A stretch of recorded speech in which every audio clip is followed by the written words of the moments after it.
Here is a question nobody asked you in high school. What did Elon Musk study in college? What did Warren Buffett study?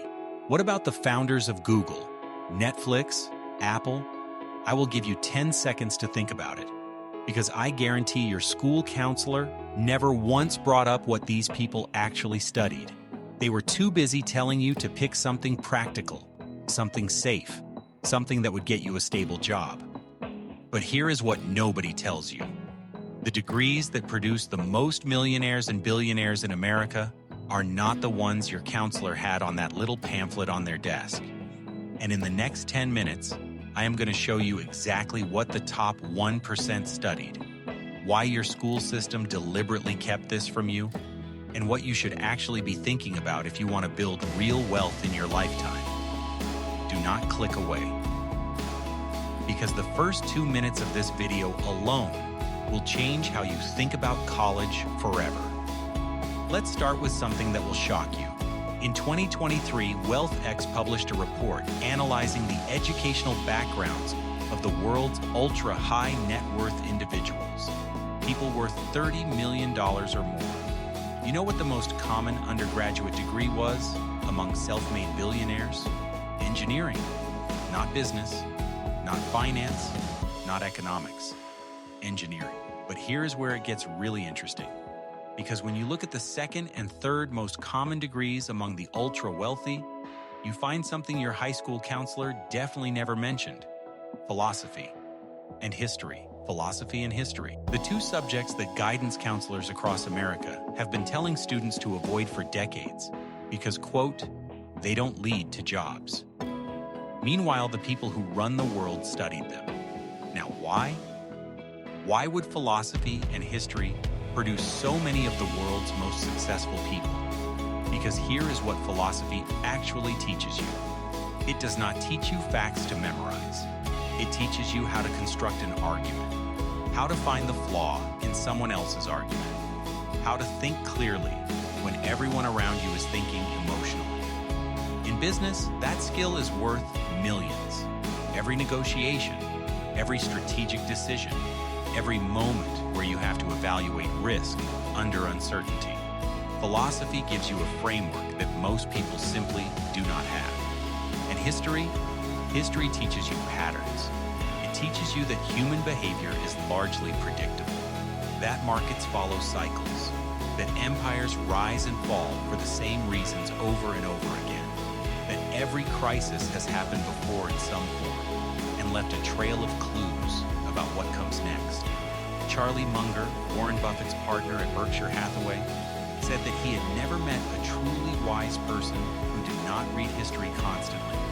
He said it was the closest thing to a cheat code for understanding the present. Hey, before we go further, if this is making you rethink everything your school told you about what to study, hit that like button right now and subscribe to System Broken. Now, I want to talk about the degree that your counselor probably pushed hardest: business administration, the most popular undergraduate degree in America for the last 20 years. And here is the uncomfortable truth. A generic business degree from an average school is one of the lowest return on investment degrees you can get. Studies from PayScale and the Federal Reserve Bank of New York have consistently shown that business administration graduates earn less in their first 10 years than graduates in engineering, computer science, mathematics, and even certain humanities degrees.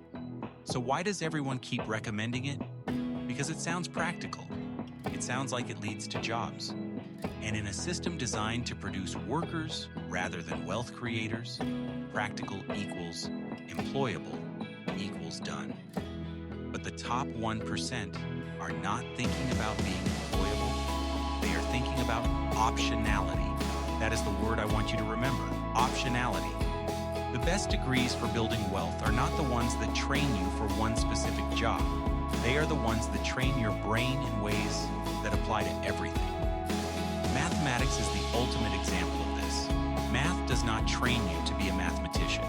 Math trains you to think in systems, to find patterns, to solve problems that do not have obvious solutions, to hold multiple variables in your head at once and reason about how they interact. That is exactly what investing requires. That is exactly what entrepreneurship requires.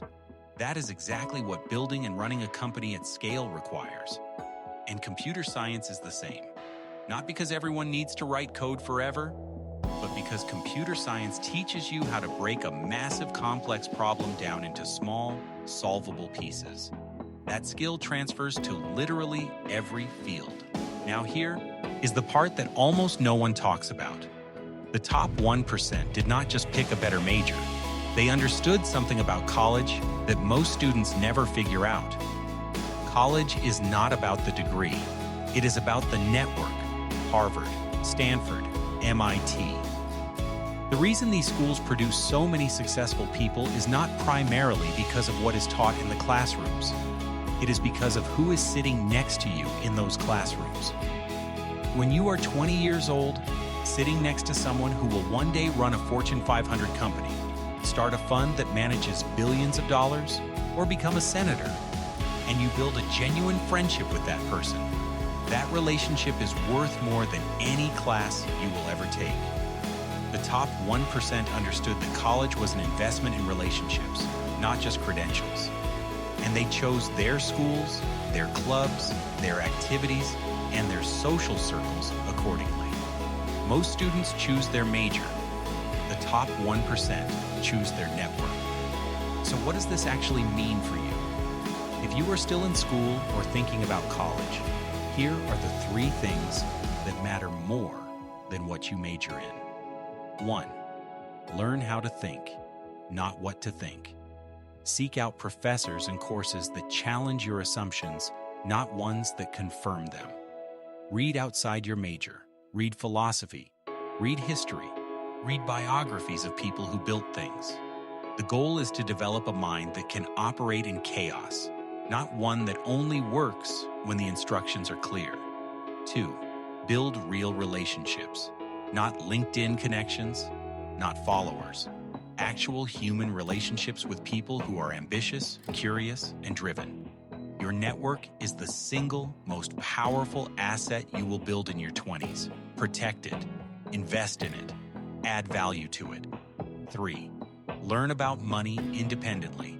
No matter what you study, take it upon yourself to understand how money actually works, how investing works, how businesses are valued, how debt works, how taxes work. Because the school system will never teach you this, and not knowing it is one of the most expensive mistakes you can make in your lifetime. The top 1% did not get there because they picked the right major on a form when they were 17 years old.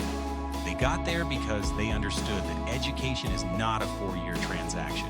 It is a lifelong practice, and the classroom is just the beginning. So here's my question for you.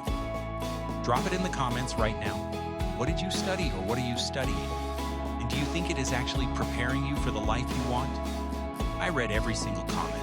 Everyone, subscribe to System Broken. Because every single week we expose the truth about success, money, and education that the system never wanted you to know. I will see you in the next one.